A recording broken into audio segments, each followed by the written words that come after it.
Assalamualaikum warahmatullahi wabarakatuh.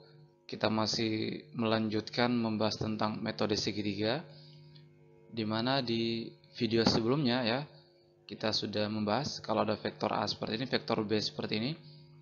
Kemudian kita ingin mencari resultannya menggunakan metode segitiga, maka kita gambarkan seperti ini di video sebelumnya ya, di mana vektor resultannya ini yaitu vektor A tambah vektor B. Kita sudah bahas di konten sebelumnya. Kita juga sudah membahas ya bahwa untuk vektor resultannya kan seperti ini ya. Untuk besar resultannya ya, untuk besarnya yaitu persamaannya seperti ini. Kita sudah bahas ya.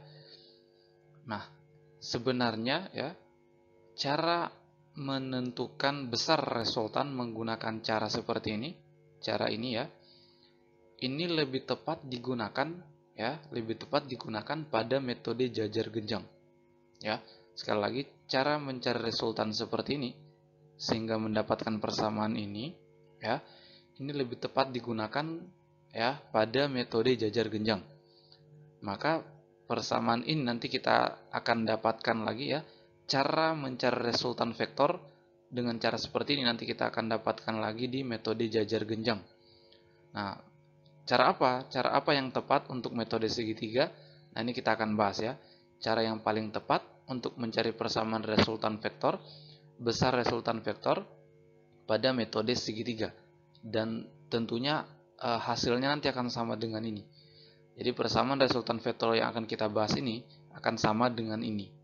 Ya, sekali lagi ini tepat, paling pas ya, paling pas digunakan untuk metode jajar genjang ya.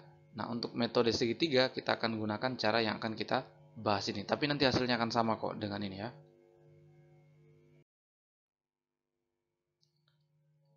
Nah, kita akan bahas itu ya. Ini kan ya, kalau kita mau cari sudut yang terbentuk antara vektor A dan vektor B, tinggal kita hubungkan pangkalnya seperti ini ya.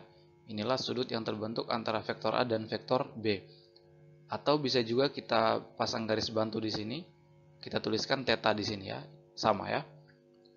Nah, kita akan mencari besar resultan vektor ya dengan menggunakan metode segitiga ini ya, dengan cara kita buat berbentuk segitiga siku-siku.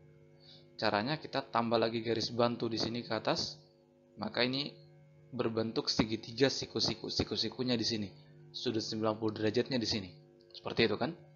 Nah, kemudian ya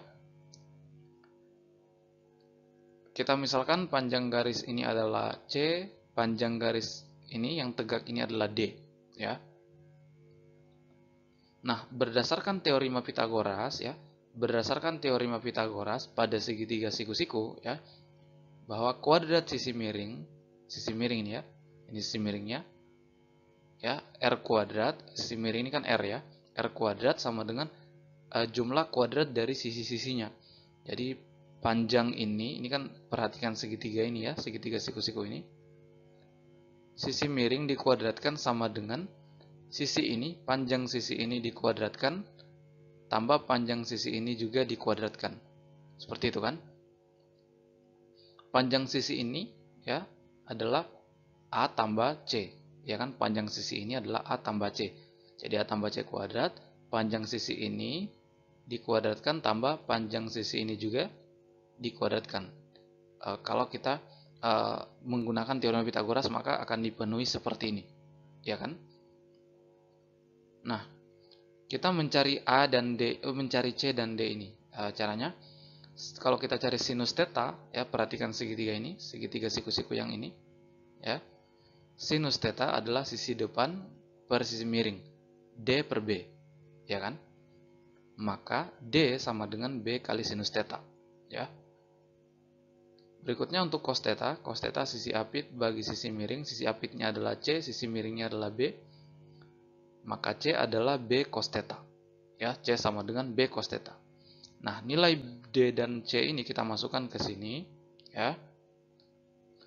Maka A tambah C-nya adalah B cos theta, ya, tambah D-nya adalah B sin theta. Tetap masih dalam kuadrat ya.